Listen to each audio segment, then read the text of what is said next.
नमो अरिहन्तां नमो सिद्धाणं नमो वैरियाणं नमो वच्छायानं नमो लोये सर्वसाहुं मङ्गलं भगवान् वीरो मङ्गलं भूतमोगणि मङ्गलं कुन्दकुन्दार्यो जयधर्मस्तु मङ्गलम् सर्वमङ्गलमाङ्गल्यं सर्वकल्याणकारकं प्रधानं सर्वधर्ममं जयतु शासनं सर्वव्यापीकचिद्रूप स्वरूपाय परात्मने सोपलब्धिप्रसिद्धाय ज्ञानानन्दात्मने नमः।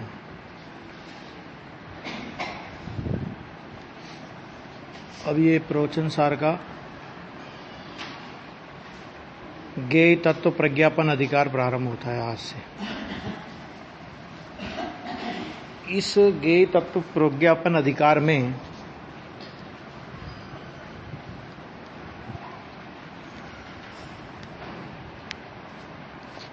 तीन अंतराधिकार हैं, क्योंकि ये विषय थोड़ा अभी सूक्ष्म विषय अब चालू होगा। तो ज्ञेय तत्व प्रज्ञापन अधिकार का जो विषय है उसमें देखिए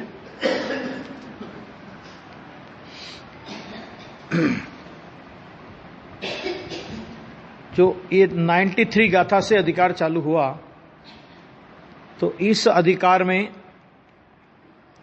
पहला जो अधिकार है अंतराधिकार, ज्ञेय तत्व प्रज्ञापन अधिकार के अंतर्गत जो अंतराधिकार है उनमें है द्रव्य सामान्य अधिकार पहला। और इस प्रवचन सार का सबसे सूक्ष्म अधिकार है ये द्रव्य सामान्य अधिकार। गंभीरता से सुनेंगे और बिल्कुल सचेत रह करके तो ये अधिकार समझ में आएगा। बहुत पढ़ करके भी आना और वापस जाकर के पढ़ना भी सही, तो ये अधिकार समझ में आएगा। देखिए ये अधिकार द्रव्य सामान्य अधिकार 93 नंबर की गाथा से चालू होता है और ये अधिकार अपना 104 नंबर की 126 नंबर की गाथा तक ये अधिकार चलेगा। पहला ज्ञेय तत्व प्रज्ञापन अधिकार 93 गाथा से 200 गाथा तक है ना। अब उसमें जो द्रव्य सामान्य अधिकार है कि वो द्रव्य सामान्य अधिकार 93 गाथा से लगा करके 126 गाथा तक चलेगा ये अधिकार। हाँ, और इसके बाद आएगा द्रव्य विशेष अधिकार। ये द्रव्य विशेष अधिकार वो है कि जो द्रव्य की अनेक प्रकार की विशेष ये जो द्रव्य सामान्य अधिकार में जो चर्चा की गई है ये तो सभी द्रव्यों में लागू होगी। द्रव्य गुण पर्याय की चर्चा है, वास्तव में कुछ नहीं है, लेकिन बहुत बारीक बारीक चर्चा उसमें आएगी। तो वो 126 नंबर की गाथा, उसके बाद 127 नंबर की गाथा से लगा करके और पूरा का पूरा ही है लगभग ये यहां तक आएगा 144 नंबर की गाथा तक द्रव्य विशेष अधिकार है। द्रव्य के अलग अलग प्रकार के भेद, जैसे जीव, पुद्गल, धर्म, अधर्म, आकाश काल, फिर जीव में रूपी अरूपी, चेतन अचेतन, जड़, ये सब इस तरह के वो सब चर्चाएं करेंगे। और उसके बाद 145 नंबर की गाथा से लगा करके 200 नंबर तक की गाथा तक ज्ञान ज्ञेय विभागाधिकार। ये जो हमने इतनी ज्ञान की पहले ये जो ज्ञेय पदार्थों की चर्चा की कि ये सब ज्ञेय पदार्थों की चर्चा क्यों की। ज्ञेय का विद्वान बनाने के लिए नहीं की है कि तू ज्ञेय का पंडित बन जाना अच्छे से। काहे के लिए की है कि ज्ञान और ज्ञेय में विभाग करना सीख ले, कि जो भी अपनी आत्मा के अलावा विश्व में सारे पदार्थ जो द्रव्य गुण पर्याय स्वरूप पदार्थ है जिनको ज्ञेय बताया कि वो सारे पदार्थ तुझसे भिन्न है। ख्याल में है ना। हाँ? और इसी अधिकार में जो 172 नंबर की गाथा है, अलिंग ग्रहण की गाथा जिसे बोलते हैं, वो गाथा इसमें आएगी। इस तरह इस ज्ञेय तत्व प्रज्ञापन अधिकार में 3 अंतर अधिकार हुए। 3 अंतर अधिकार कौन कौन से? कि पहले द्रव्य सामान्य अधिकार, उसके बाद द्रव्य विशेष अधिकार, और उसके बाद ज्ञान ज्ञेय विभाग अधिकार। इस तरह ये 3 विभागों में ये पूरा का पूरा ज्ञान ज्ञेय अधिकार, ज्ञेय तत्व प्रज्ञापन अधिकार विभाजित है। और अब इस अधिकार की जो पहली नंबर की गाथा है, जिसकी कल अपन ने थोड़ी सी चर्चा की थी, मैंने गाथार्थ पढ़ा था, तो देखो अभी यहां से आचार्य भगवान क्या कहते हैं इसमें कि अब ज्ञेय तत्व का प्रज्ञापन करते हैं, है ना। इसमें अपन जय सेनाचार्य की टीका भी कल निकाल लेना, तो संभव जहां आवश्यकता लगेगी उसका भी उपयोग अपन लोग करेंगे। ज्ञेय तत्व का प्रज्ञापन करते हैं। प्रज्ञापन का मतलब होता है उसका विज्ञापन, उसको समझाने का समझाना। ज्ञेय तत्व बतलाते हैं। उसमें प्रथम पदार्थ का सम्यक माने यथार्थ द्रव्य गुण पर्याय स्वरूप वर्णन करते हैं। देखो 2 बातें हैं कि जैन दर्शन में द्रव्य गुण पर्याय स्वरूप संपूर्ण वस्तु को पदार्थ संज्ञा दी गई है। क्या कहा? कि जो द्रव्य गुण पर्याय स्वरूप संपूर्ण पदार्थ वस्तु है उसको प्रवचन सार में पदार्थ संज्ञा दी गई। और पदार्थ का सम्यक स्वरूप क्या है? तो वो कहा कि वो प्रत्येक पदार्थ द्रव्य गुण और पर्याय स्वरूप, इसके अलावा है भी नहीं कुछ। विश्व में द्रव्य गुण पर्याय के अलावा क्या है? तो और कुछ है ही नहीं, है ना। तो और ये बात कि एक पदार्थ में अनंत अनंत गुण और एक गुण की अनंत अनंत पर्यायें, ये सर्वज्ञ शासन के अलावा किसी शासन में हो तो बता दो। सर्वज्ञ के अलावा अपन बोलने में आता है अपने को कि भाई अनंत गुण हैं, लेकिन अनंत गुण को गुरुदेव श्री जिस तरह से घटित करते थे, और खास तौर से अभी जो 19वीं बार की समय सार की दूसरे नंबर की गाथा के प्रवचन में उन्होंने अनंत की अनंतता को जिस तरह घटित किया, खुद बोलते उसके बाद कि ऐसा हमारी जिंदगी में पहली बार ऐसा स्पष्टीकरण हुआ है ना। देखो अनंत का मतलब क्या है कि अनंत को अनंत माना अनंत है, जैसे 5 अनंत लिया अपन ने, एक बार अनंत लिया, उस अनंत को अपन ने अनंत बार गुणा किया, उसके अनंत वर्ग करते जाओ करते जाओ करते जाओ करते जाओ, उस अनंत का कहीं अंत आएगा नहीं, कहीं अंत नहीं आएगा। अंत आ जाए तो वो अनंत नहीं हो सकता, है ना। इतने अनंत गुण। और जब मैंने सीधा सा है ना कि 3 काल के समयों से अनंत गुणे आकाश के प्रदेश बताए, और आकाश के प्रदेशों से अनंत एक द्रव्य के गुण बताए। अभी तो आकाश के प्रदेश, हाँ, ये जैन शासन के अलावा किसी में हो तो बताओ। प्रदेश चज, ये जो प्रदेश शब्द है, ये प्रदेश शब्द जैन शासन के अलावा किसी के पास नहीं है। ख्याल में है ना, असंख्यात प्रदेशी, अनंत प्रदेशी, संख्यात प्रदेशी, ये शब्द किसी के पास नहीं है। वो बात तो बहुत दूर के, वो कहां गए, वो उनके पास है क्या? जहां सर्वज्ञ नहीं है, जिनके शासन में सर्वज्ञ नहीं है, वहां वस्तु स्वरूप का यथार्थ निर्णय, यथार्थ प्रतिपादन हो ही नहीं सकता, है ना। अब इसी तरह पर्याय, तो पर्याय भी एक एक समय की पर्याय है। अरे इस एक समय की पर्याय के आधार पर तो समंत भद्र आचार्य ने केवल ज्ञानी की माने अनंत परमात्मा की सर्वज्ञता को सिद्ध किया कि हे भगवान, प्रत्येक समय में उत्पाद व द्रव्य होता है, माने प्रत्येक पदार्थ प्रति समय उत्पाद व द्रव्यात्मक है, माने एक एक समय में उत्पाद व करता हुआ भी पदार्थ ध्रुव रहता है। तो ये जो एक एक समय का उत्पाद और व्यय है, यही आपकी सर्वज्ञता को सिद्ध करता है। बताओ, एक समय का उत्पाद व्यय किसने जाना और कौन कहेगा? एक गारंटी कि विश्व के जितने दर्शन हैं, उन दर्शनों के जितने दर्शन शास्त्र खोल के पढ़ लेना, ये चीज नहीं मिलेगी, नहीं मिलेगी। अपने को तो क्या है कि सहज रूप से मिल गई ना, इसलिए इस बार अरे ओ ठीक है पर्याय, अरे एक समय की पर्याय ढूंढ करके तो लाए विश्व का कोई दर्शन। हमने उनके यहां एक समय की पर्याय होती है, अभी तो ये प्रतिपादन भी नहीं है है ना, कहां प्रतिपादन है? अब वस्तु आत्मा में गुण है, कहां प्रतिपादन है गुणों का? कहीं है ही नहीं, है ना। द्रव्य है तो द्रव्य में कोई मानता है कि बस आत्मा एको ब्रह्म द्वितीयो नास्ति, अनेक अनेक अनेक प्रकार की विपरीत मान्यताएं। कभी कभी तो ऐसा लगता है कि पागलों के मेले लगे हैं। सच्चाई है, कुछ भी अपनी बस ऐसा। ये देखो, अब ये जो वस्तु व्यवस्था है, कोई चैलेंज करे और एक एक एक एक गाथा में से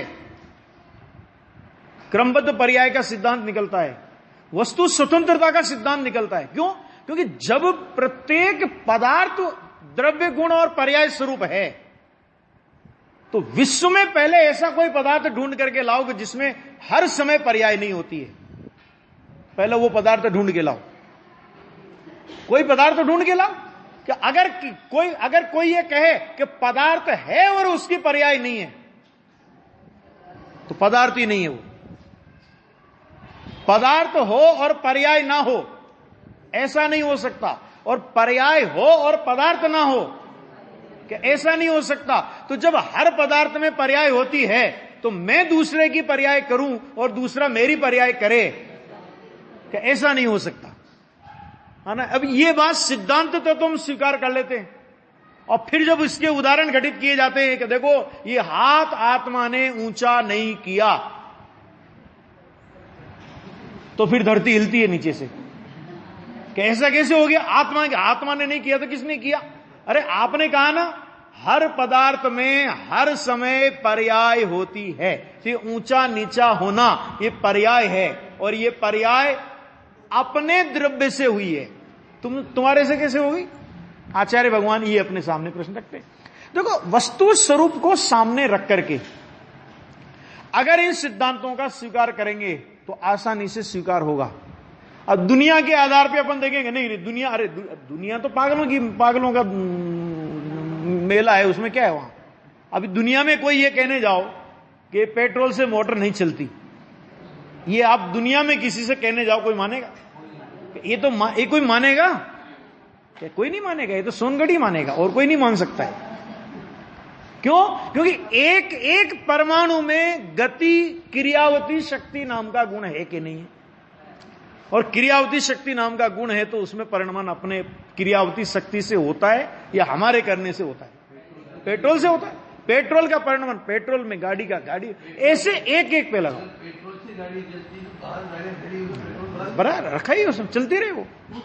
बहुत सिद्धांत गजब के हैं, समझ लेना है गजब। विचार करें ना अगर अपन, विचार थोड़ा सा, लेकिन पूर्वाग्रहों को मुक्त होकर के, जितने पूर्वाग्रह हैं अपने, वो सब मंदिर में जहां चप्पल खोलते हैं ना, उन पूर्वाग्रहों को चप्पल के नीचे दबाओ। लालचंद भाई बोलते थे कि तेरे को कोई बात समझ में नहीं आती, मान लीजिए, तो वो ये कहते थे कि तू अपने जितने पूर्वाग्रह है मंदिर में जहां चप्पल खोलता है, उस चप्पल के नीचे दबा के आ जा उनको पहले, और दबाने के बाद अपनी इस स्लेट को कोरी कर ले, और कोरी करने के बाद ये बात सुन, और उसके बाद अगर तुझे ये बात समझ में आ जावे तो स्वीकार कर लेना। नहीं तो जब मंदिर से जाते समय चप्पल पहने, तब अपने पूर्वाग्रह वापस ले जाना, उसमें है क्या? है ना। अब देखो कितनी गजब की बात है। फिर से गाथा पढ़ो, बहुत गजब की गाथा है। अथो खलु दव्यमो दवाणी गुणपगाणी भणी दाणी तेहिं पुनोपजाया पजय मूढ़ा ही पर समया अर्थ द्रव्य स्वरूप गुण आत्मक कया छे द्रव्य ने वली द्रव्य गुण पर्ययो पर्याय मूढ़ पर समय छे। देखो भैया, ये महाभाग्य के ऐसा, देखो कितनी गजब की बात अपने को ये मिल रही है इस गाथा में। अर्थ खलु माने पदार्थ, पदार्थ कैसा है तो कहते हैं द्रव्य स्वरूप है, और द्रव्य स्वरूप कहते ही गुण पर्याय आ गई उसमें। तो पदार्थ कैसा है तो उन्होंने कहा कि पदार्थ द्रव्य स्वरूप है। फिर द्रव्य कैसे हैं कि द्रव्य गुणात्मक कहे गए हैं। गुणात्मक शब्द पे ध्यान देना, गुण वाले नहीं। हां, मैंने द्रव्य और गुण में संज्ञा, संख्या, लक्षण, प्रयोजन की अपेक्षा से भेद होने पर भी प्रदेश भेद नहीं है ना। तो वो द्रव्य गुण कैसे कहे, द्रव्य कैसे कहे गए हैं तो उन्होंने कहा गुणात्मक कहे गए हैं, है ना। अभी मैं और भी याद दिलाऊंगा आपको, द्रव्य गुण पर्याय की परिभाषा देखना जरा। कहे गए हैं और द्रव्य तथा गुणों से, क्योंकि यहां देखो एक चीज समझ लेना थोड़ा, कि यहां दो प्रकार की पर्यायें बतानी है।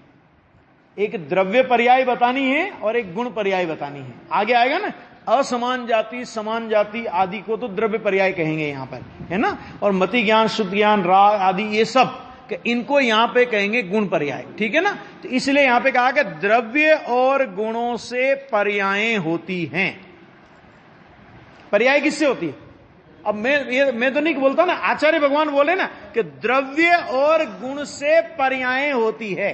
इसका मतलब क्या कि प्रत्येक पर्याय अपने द्रव्य और अपने गुण से होती है। यह अर्थ हुआ ना इसका, कि द्रव्य और गुण से पर्याय होती है। इसका अर्थ यह तो नहीं हुआ कि दूसरे द्रव्य की पर्याय दूसरे द्रव्य से होती है, ये तो नहीं हुआ ना, अर्थ नहीं हुआ ना कि हर द्रव्य की पर्याय अपने ही द्रव्य से अथवा अपने ही गुण से होती है।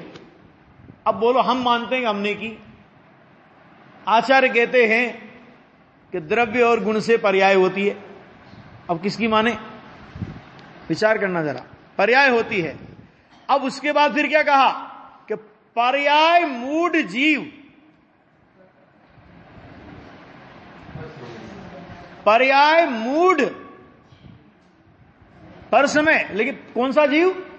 पर्याय मूढ़, पर्याय का जानने वाला नहीं, पर्याय में जो मूढ़ है, अर्थात पर्याय में ही जिसने द्रव्यत्व स्वरूप की कल्पना कर ली है। यह है पर्याय में ही जिसने क्या कल्पना की है कि जिसने पर्याय को ही द्रव्य माना। मूढ़ किसे कहते हैं कि जैसा पदार्थ का स्वरूप नहीं है वैसा मानना। तो पर्याय को पर्याय मानना पर्याय मूढ़ता नहीं है। क्या कहा? पर्याय को पर्याय मानना पर्याय मूढ़ता नहीं है, पर्याय को द्रव्य मानना पर्याय मूढ़ता है। और हम क्या मानते हैं कि हम अपने को पर्याय को द्रव्य ही मानते हैं। कैसे मानते हैं पर्याय को द्रव्य? कि एक समय का राग परिणाम आया, एक समय के राग परिणाम से अपन ने अपने को क्या माना? मैं रागी। एक समय का पुण्य परिणाम आया तो अपन ने माना मैं पुण्यात्मा। एक समय के लिए पाप परिणाम आया तो अपन ने माना मैं पापी। एक समय का क्रोध आया तो अपन ने माना मैं क्रोधी। थोड़े से ज्ञान का उगाड़ हुआ तो मेरा ज्ञान बढ़ा, मैं ज्ञानी। ख्याल में आया कि नहीं है? अथवा शरीर की अपेक्षा लो तो द्रव्य पर्याय को लेना हो, समान जाति असमान जाति को, तो एक आत्मा और एक आत्मा के साथ में अनंत पुद्गल परमाणुमय शरीर है। ठीक है, आत्मा एक है और ये शरीर कितने परमाणुओं से बना है? अनंत पुद्गल परमाणुओं से बना है। तो अनंत पुद्गल परमाणुओं से बने हुए इस पुद्गल में ये मैं मनुष्य, मैं त्रियंच, मैं देव, मैं नारकी। आगे 94 नंबर की गाथा में आचार्य कहेंगे कि अज्ञानी ने मनुष्य व्यवहार को छाती से लगाया है, ये कहेंगे। ये परिभाषा आ गई पर्याय मूढ़। इसे एक जगह कहा बहिश्री के वचन, उसमें स्वानुभूति दर्शन में एक प्रश्न हुआ कि पर्याय का ज्ञान करने से ध्येय में शिथिलता नहीं हो जाएगी? क्यों? क्योंकि भाई दृष्टि का विषय तो पर्याय रहित त्रिकाली ध्रुव है ना। और आप पर्याय का ज्ञान करने की बात कहोगे तो पर्याय का ज्ञान करेंगे तो ध्येय शिथिल नहीं हो जाएगा। उन्होंने बहुत अच्छा उत्तर दिया कि पर्याय का ज्ञान करने से ध्येय शिथिल नहीं होता, लेकिन पर्याय में ही अपनापन करने से एक गड़बड़ी होती है। पर्याय जाना तो पर्याय मूढ़ता कहां हुई? और सच में अज्ञानी पर्याय को पर्याय जानता ही नहीं है, क्योंकि अगर वो पर्याय को पर्याय जान ले तो वो ज्ञानी हो गया। क्योंकि पर्याय को पर्याय जिसने जाना तो वो द्रव्य को द्रव्य जानेगा, और जब द्रव्य को द्रव्य और पर्याय को पर्याय जानेगा तो अपने आप उसका ज्ञान यह निर्णय करेगा कि इसमें से मुझे आश्रय के लिए उपादेय कौन है। आचार्य जयसेन ने लिखा, जैन दर्शन का कोई एक भी बिंदु समझ में आ जाए, क्या कहा? एक भी कोई बिंदु अगर जैन दर्शन का समझ में आ जाए तो सारे बिंदु समझ में आ जाते हैं। एक घड़ा उल्टा तो सारे उल्टे, और एक सुलटा तो सारे सुलटे, और एक में भूल तो ये नहीं चलेगा कि भाई इतनी सी भूल तो है ना, बाकी तो ठीक है ना। कि देखो, एक मन जहर, एक मन दूध का कढ़ाई हो, कढ़ाई अपने यहां मान लो रसोई बन रही है, ठीक है, और अपन ने वो दूध कढ़ाई पे डाल दिया, एक मन दूध है, खीर बननी है उसकी, ठीक है। इतने में एक बूंद या 2 बूंद जहर की उसमें डल गई। कितनी डली महावीर जी? 1 बूंद या 2 बूंद उसमें जहर की डल गई। अभी क्या करेंगे? करे एक मन में तो इतना से तो 1-2 बूंद ही तो है, उसमें क्या कीमत है उसकी? खिला देंगे या खा लेंगे?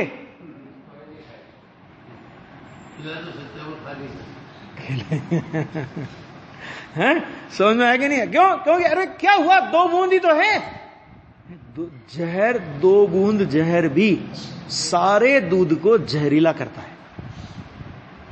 थोड़ी सी विपरीतता भी इस मार्ग में नहीं चलती। समझ में आ गया? तो ये यहां पे कहा, पर्याय मूढ़ जीव पर समय माने क्या? तो उन्होंने कहा अर्थात मिथ्या दृष्टि है। मिथ्या दृष्टि कहते ही क्या हो गया पता है?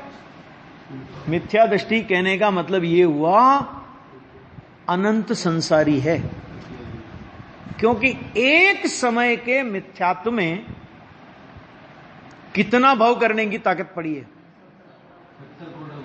70 कोड़ा कौड़ी सागर है। ये 70 कोड़ा कौड़ी सागर तो बंद होता है, कितने भाव अगर अपन सुने ना, अभी अपने रोंगटे खड़े हो जाएं कि एक समय का मिथ्यात्व, इस भाव से यदि अपन यहां से उस मिथ्यात्व के फल में निगोद चले गए। कहां चले गए? निगोद। तो अभी जाएंगे तो इतर निगोद, अगर जाएंगे तो कहां जाएंगे जीव? क्योंकि नित्य निगोद से तो निकल गए, तो अभी इतर निगोद गए। वो कहते हैं कि वहां अगर एक बार चले गए तो 2.5 पुद्गल परावर्तन काल तक तेरे को वहां रहना पड़ेगा, कम से कम 2.5 पुद्गल परावर्तन। अब 2.5 पुद्गल परावर्तन का मतलब क्या? अपने को ऐसा लगता है 2.5 पुद्गल परावर्तन में 2-2.5 घंटे का मामला होगा कि ऐसा नहीं है। 2.5 पुद्गल परावर्तन का मतलब ये कि एक पुद्गल परावर्तन के अनंत में भाग में अनंत कल्प काल, पहले मैं भी असंख्यात ही मानता था, बाद में खुला स्पष्टीकरण हो गया वो कि अनंत कल्प काल और एक कल्प काल 20 कोड़ा कोड़ी सागर का। ये अनंत 2 तरह के होते हैं, ये ध्यान थोड़ा समझ लेना कि 2 तरह के अनंत होते हैं। एक होता है सक्षय अनंत और एक होता है अक्षय अनंत। ये जो अनंत है ये सक्षय अनंत है। फिर इसको अनंत क्यों कहा? कि ये छदमस्त के ज्ञान का विषय नहीं है, बस इतनी अपेक्षा लगा करके इसको अनंत कह दिया, ठीक है ना। तो मतलब क्या? एक पुद्गल परावर्तन में अनंत काल लगता है। वो अनंत काल 6 वाला काल है जिसका अंत आ जाता है, ऐसा अनंत है वो, ठीक है। 2 तरह के अनंत होते हैं। तो अब एक पुद्गल परावर्तन के अनंतवें भाग का अनंत में टुकड़ा करो तुम, तो उसमें अनंत कल्प काल बीतेंगे। और 20 कोड़ा कोड़ी सागर का एक कल्प काल होता है। ये करणान योग वालों से भी खूब इसमें चर्चा हुई। कैसे माप निकलेगा? कि तुझे भय नहीं लगता मिथ्यात्व का? तुझे भय नहीं लगता संसार में भटकने का? बोलो, आया? ये इतना इतना गजब का है। एक समय का नहीं, आचार्य ने यह कहा मिथ्या दृष्टि, तो अपन ऐसा समझ लेते हैं कि मिथ्या दृष्टि माने मुझे कोई वो डिग्री होती ना, जैसे किसी के पास MA BA PhD फलाना फलाना फलाना, ऐसे मिथ्या दृष्टि माने डिग्री है, ये डॉक्टरेट की उपाधि है, क्या है ये? अरे मिथ्या दृष्टि कहा माने तुझे अनंत संसारी कहा, और उस अनंत संसार की अनंतता अगर ख्याल में आ जावे तो मिथ्या तो छोड़ने के लिए प्रयत्न ना करे, ऐसा नहीं होता, भरोसा नहीं आता। हम समझ में आ गया नहीं आ गया? अभी देखो यहां तक। अब एक बात तो ये, अभी द्रव्य गुण और पर्याय की जो बात इसमें आएगी, उस द्रव्य गुण पर्याय की परिभाषा पहले 80 नंबर की गाथा में आ चुकी। आइए ना, कि जो आर्यंत भगवान को द्रव्य रूप से, गुण रूप से और पर्याय रूप से जानता है, वह अपनी आत्मा को जानता है और उसका मोह अवश्य क्षय को प्राप्त होता है। ठीक है? तो वहां पे द्रव्यत्व, द्रव्य नहीं लिखा, द्रव्यत्व, गुणत्व और पर्यायत्व, माने द्रव्य गुण पर्याय से जानता है, ये नहीं कहा, ये नहीं बात कही। द्रव्य पने, गुण पने और पर्याय पने जानता है। तो वहां पर उन्होंने जो द्रव्य गुण पर्याय की परिभाषा दी, जरा उस परिभाषा को इस समय पर याद कीजिए, है ना? और उसके बाद ये गाथा पर अपन विषय थोड़ा बढ़ाएंगे, थोड़ा, क्योंकि पुराना विषय ख्याल में अपने को रहेगा तो आगे का विषय समझने में सरलता रहेगी, क्योंकि अभी जो विषय शुरू हो रहा है वो बहुत गंभीर विषय है। वहां द्रव्य किसे कहा? अन्वय वह द्रव्य है। क्या कहा? अन्वय। निकाल लो ना, सिखाता है ना, शास्त्र है ना अपने पास, क्या दिक्कत है? निकाल लो।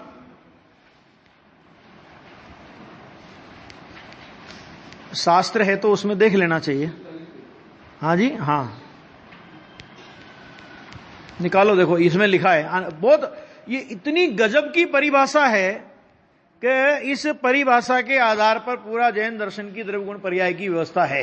देखो यहां पर, यहां से ये आया ना, द्रव्य पने, द्रव्य रूप से, गुण रूप से, पर्याय रूप से जानता है। इसमें ये देखो यहां पर है एक, हाँ यथा, हाँ यह, हाँ एक मिनट,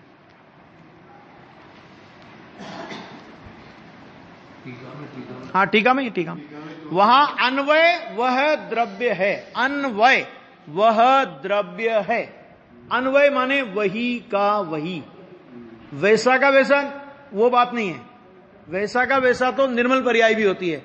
वही का वही, वही का वही, उसे बोलते अन्वय वह द्रव्य है। ये द्रव्य की परिभाषा। ठीक, अब गुण की परिभाषा, अन्वय का विशेषण, वो क्या हुआ कि गुण। ठीक, और अन्वय के व्यतिरेक वे क्या हुए कि पर्याय। ठीक है ना? अब देखो, अब इसको इन्होंने घटित भी किया है। देखो एक मिनट आगे इसी को और लिया है थोड़ा, जैसे आत्मा पे घटित किया, जैसे इन्होंने वो कैसे घटित किया? देखो, यथा यह चेतन है, यह चेतन है, इस प्रकार का अन्वय वह द्रव्य है। अन्वय माने चेतन, चेतन चेतन चेतन चेतन चेतन चेतन, वही का वही, वही का वही, वही का वही, वही का वही, वही का वही, कोई बदलाव नहीं। पर्याय में कितना उलटफेर हो, उस वस्तु में कोई बदलाव नहीं। उसका, उस वस्तु का वो अंश कि जिसमें कोई बदलाव नहीं होता, उसको बोलते हैं द्रव्य। अन्वय वह द्रव्य है। फिर कहा अन्वय के आश्रित रहने वाला, अभी अपने काम आएगी सारी परिभाषाएं ये। अन्वय के आश्रित, कहां पे आई ये परिभाषा? द्रव्याश्रया निर्गुणा गुणा, तो इसमें क्या, अब इसको इस सूत्र को तोड़ करके पढ़ो। द्रव्याश्रया गुणा, क्या कहा, द्रव्याश्रया गुणा निर्गुणा गुणा। ऐसे इसको परिभाषा को दो तरह से तोड़ो। इसको क्या कहा कि द्रव्याश्रया निर्गुणा गुणा, ये सूत्र है ना पूरा का पूरा। इसको ऐसे पढ़ेंगे अपन, द्रव्याश्रया गुणा, गुणा माने बहुवचन, कि गुण द्रव्य के आश्रित रहते हैं, और निर्गुणा गुणा माने गुण गुण के आश्रित नहीं रहते। क्या मतलब कि ज्ञान आत्मा के आश्रित रहता है, लेकिन ज्ञान दर्शन के आश्रित नहीं रहता, ज्ञान चारित्र के आश्रित नहीं रहता, ज्ञान सुख के आश्रित नहीं रहता। माने अनंत गुणों की अनंतता कब है कि जब वो अनंत गुण एक दूसरे के आश्रित नहीं है, एक दूसरे के आश्रित नहीं है, लेकिन किसके आश्रित है वे गुण, कि वे गुण द्रव्य के आश्रित है। द्रव्याश्रया निर्गुणा गुणा, एक गुण दूसरे गुण के आश्रित नहीं है। क्योंकि अगर गुण के आश्रय से गुण रहने लगे फिर द्रव्य की जरूरत क्या है? नहीं आई बात समझ में? ये तो गुण के आश्रय से भी गुण रहने लगे तो फिर द्रव्य की क्या जरूरत है? फिर तो गुण, एक गुण में सारे गुण आ जाए, द्रव्य की क्या जरूरत है? एक बात अभी और देखना। अब फिर इसके बाद देखो, पर्याय की बहुत अच्छी परिभाषा दी है। और एक समय मात्र की मर्यादा वाला काल परिमाण, जिसकी काल मर्यादा कितनी है कि एक समय की काल मर्यादा वाला, एक समय की मर्यादा वाला काल परिमाण होने से परस्पर अप्रवृत्त, माने एक पर्याय अरे अपनी ही दूसरी पर्याय में नहीं प्रवर्तती। क्या कहा? क्या कहा? देखो सुनो जरा, क्या कहा? परस्पर अप्रवृत्त, पूर्व पर्याय उत्तर पर्याय में नहीं प्रवर्तती। ख्याल में आया? एक पर्याय, अपनी ही एक पर्याय, अपनी ही अगली पर्याय में, माना कि अभी अपनी पर्याय 9 नंबर है, माना कि पर्याय में तो नंबर होते नहीं, समझने के लिए माना कि, तो अपनी 9 नंबर की पर्याय का अभाव हो जाएगा और 10 नंबर की पर्याय उत्पन्न हो जाएगी। तो 9 नंबर की पर्याय 10 में नहीं आती और 10 नंबर की पर्याय का 9 से कोई लेना देना नहीं। बोलो, अरे जब अपनी ही पर्याय परस्पर में एक पर्याय दूसरी पर्याय में नहीं प्रवर्तती, तब अज्ञानी ये माने, क्या माने, कि मैं दूसरे द्रव्यों की पर्याय कर दूंगा। तत्समय की योग्यता यहां से निकलती है। बहुत से लोग बोलते हैं ना कि तत्समय की योग्यता कहां लिखी, कि वो यहां लिखी।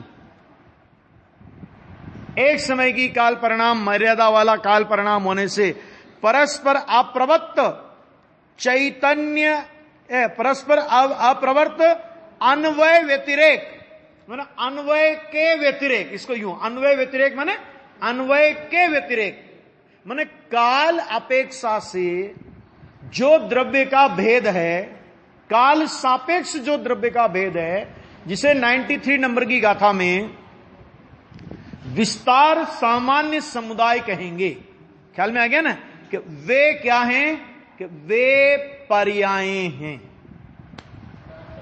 अब बोलो, ये जैसे चेतन पे घटित किया ना, ऐसे ये पुद्गल पे भी घटित होगा सभी द्रव्यों में। भाई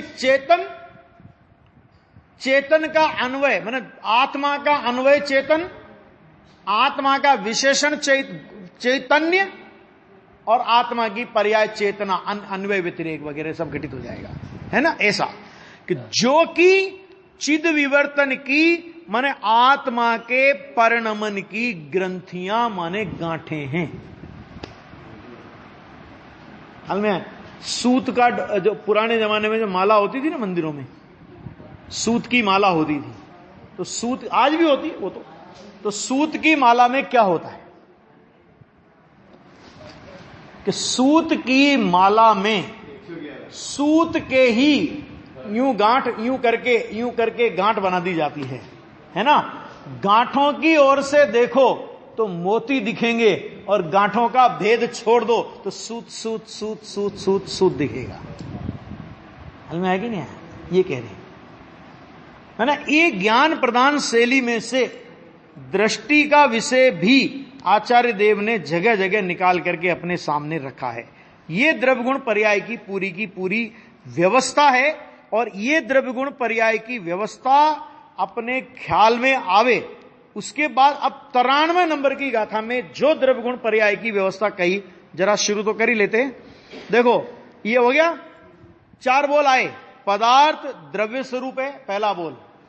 दूसरा आया द्रव्य गुणात्मक कहे गए हैं, नंबर 3। और द्रव्य तथा गुणों से पर्याय होती हैं, नंबर 4। पर्याय मूढ़ जीव पर समय अर्थात मिथ्या दृष्टि है। कितनी बातें आई, क्योंकि अभी ये अधिकार चलेगा ना, थोड़ा सूक्ष्म है, इसलिए अपन प्रवचन शैली के बजाय इसको कक्षा शैली से चलाएंगे तो ज्यादा अच्छा है। क्या कहा, कितने बोल आए, कौन कौन से बोल आए? पदार्थ द्रव्य स्वरूप है, पहला बोल पदार्थ द्रव्य स्वरूप। अच्छा, दूसरा बोल द्रव्य गुणात्मक कहे गए। नंबर 3 द्रव्य तथा गुण से पर्याय होती है, और नंबर 4 पर्याय मूढ़ जीव पर समय है। समझ में आ गया? आगे समझ। अब कोई 4 बोल आगे। अब इसमें देखना जरा,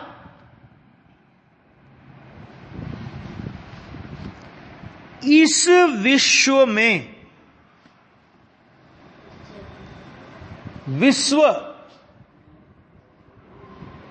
इस विश्व में विश्व कहते ही शब्द तो 2.5 शब्द है कुल मिला के, 2.5 अक्षर। विश्व, इसका दूसरा शब्द करोगे तो जगत, जगत, विश्व कहो जगत कहो, है ना। इस 2.5 अक्षर में कितना ये वाच्य है, वाचक है, और वो विश्व इसका वाच्य कौन है? ये शब्द वाचक, और इसका वाच्य कौन? 2.5 अक्षर का वाच्य कौन? 6 द्रव्य, उनके अनंत गुण और उनकी त्रिकालवर्ती अनंत पर्यायें इस विश्व शब्द में आ गई, है ना। पहले तो विश्व का अस्तित्व जिनको स्वीकार नहीं है, तो उनने कहा इस विश्व में जो कोई जानने में आने वाला पदार्थ है, तो कौन विश्व में कौन, जो ये आचार्य ने लिखा ना कि जो कोई जानने में आने वाला पदार्थ है, माने ऐसे पदार्थ भी हो सकते हैं कि जो जानने में नहीं आते ना। क्यों? ऐसा ही लिखा ना, ये अर्थ निकलेगा ना। आचार्य भगवान कह रहे हैं कि जो कोई जानने में आने वाला पदार्थ है, इसका मतलब कोई ऐसे पदार्थ भी विश्व में हैं जो जानने में नहीं आते। बोलो, अभी मैं नहीं है तो उसका कारण पूछूंगा। अपने नहीं आते तो सर्वज्ञ के। अरे भाई साहब, पहले अब अपने सर्वज्ञ के छोड़ो, हर पदार्थ में प्रमेयत्व नाम का गुण है, पहली बात तो ये। अरे याद करो ना, सब पढ़ते हो तो उसको प्रयोग करो कि हर पदार्थ में प्रमेयत्व नाम का गुण है, इसलिए आप ये कह ही नहीं सकते कि कोई पदार्थ जानने में नहीं आता हो। तो किसके ज्ञान का विषय वो तो भूल जाओ। प्रमेयत्व, अरे पदार्थ में ही ऐसा स्वरूप पड़ा है कि वो ज्ञान में ज्ञेय होने का गुण धर्म उस पदार्थ में ही पड़ा है ना, है ना। तो इस विश्व में जो कोई माने सब, देखो ये प्रवचन सार की शैली समझने की आवश्यकता है। पुण्य पाप में अंतर नहीं है, ऐसा जो नहीं मानता। कितनी टेढ़ी भाषा है, ऐसे ही बोल देते ना कि जो पुण्य पाप में अंतर मानता है,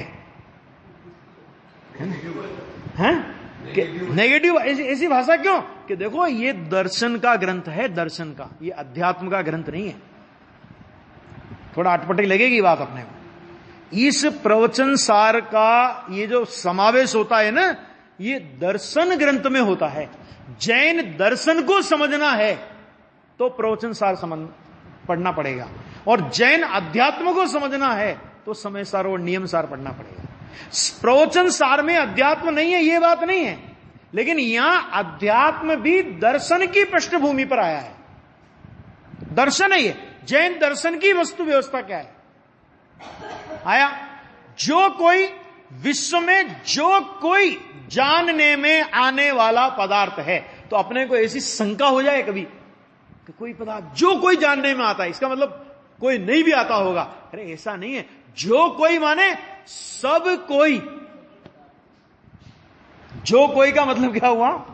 सब कोई पदार्थ जो भी जानने में आता है। इसका मतलब क्या कि जो जानने में नहीं आता वह विश्व का पदार्थ ही नहीं है, अर्थात विश्व में उसकी सत्ता ही नहीं है। आ गया। अब देखो, ये अब इतना भी पढ़ के छोड़ूंगा, फिर कल लेंगे कि वह समस्त ही, समस्त कहकर के सारी बात कह दी उन्होंने, वह समस्त ही माने विश्व का कोई पदार्थ बाकी नहीं बचेगा। समस्त ही कैसा है भैया? तो वो कह रहे हैं विस्तार सामान्य समुदायात्मक। गुरुदेव श्री भी जब ये प्रवचन सार के इस गेय तत्व प्रज्ञापन अधिकार पे प्रवचन किए ना, तो ऐसे ऐसे शब्द आए, तब बोले केटला अटपटा शब्दों छे कि इसे अटपटे शब्द हैं क्या? उसके लिए आप देखो कितने बड़े बड़े उन्होंने नीचे फुटनोट, ये जो जितने भी फुटनोट लगाए गए हैं, ये भी ध्यान से समझने की है, ये भी आवश्यकता कि जितने भी फुटनोट लगाए हैं, ये फुटनोट विषय को स्पष्ट करने के लिए और कारणों से गुरुदेव श्री की आज्ञा से लगाए गए। लगाए पंडित हिम्मत भाई ने, लेकिन गुरुदेव श्री से जचाकर, उनसे ओके करवाकर, उनकी सहमति पूर्वक ये फुटनोट लगे हैं। और सबसे बड़ी बात ये कि जब वे प्रवचन करते हैं तो इन फुटनोट को भी बराबर पढ़ते हैं और बोलते हैं नीचे अर्थ क्या है। अभी 2 शब्द याद रख लेना, आज का इतना ही काफी है ना। देखो, विस्तार सामान्य समुदायात्मक और आयत सामान्य समुदायात्मक द्रव्य से रचित होने से द्रव्यमय माने द्रव्य स्वरूप है। द्रव्य कैसा है कि द्रव्य कैसा है? तो देखो, विस्तार सामान्य समुदायात्मक, एक याद रखना, कल पूछूंगा ये, ठीक है। और दूसरा क्या? आयत सामान्य समुदायात्मक। अभी एक बात और आएगी इसमें, इसीलिए आपको ये बार बार याद दिला रहा हूं कि ये विस्तार सामान्य समुदायात्मक आया ना यहां, अभी फुटनोट में जब चर्चा करेंगे और आगे भी गाथा में चर्चा आएगी, तो विस्तार विशेष समुदाय की चर्चा भी आएगी। और आयत सामान्य समुदाय की जब चर्चा कर रहे हैं ना, तो यहां आयत विशेष समुदाय की चर्चा भी आएगी। माना भेद देखो तो विशेष और भेद नहीं देखो तो समान। किसका? गुणों का और पर्यायों का। और इन गुण और पर्यायों में द्रव्य है ना, ये चर्चा है। ये चर्चा अपन थोड़ी विस्तार के साथ में कल और करेंगे।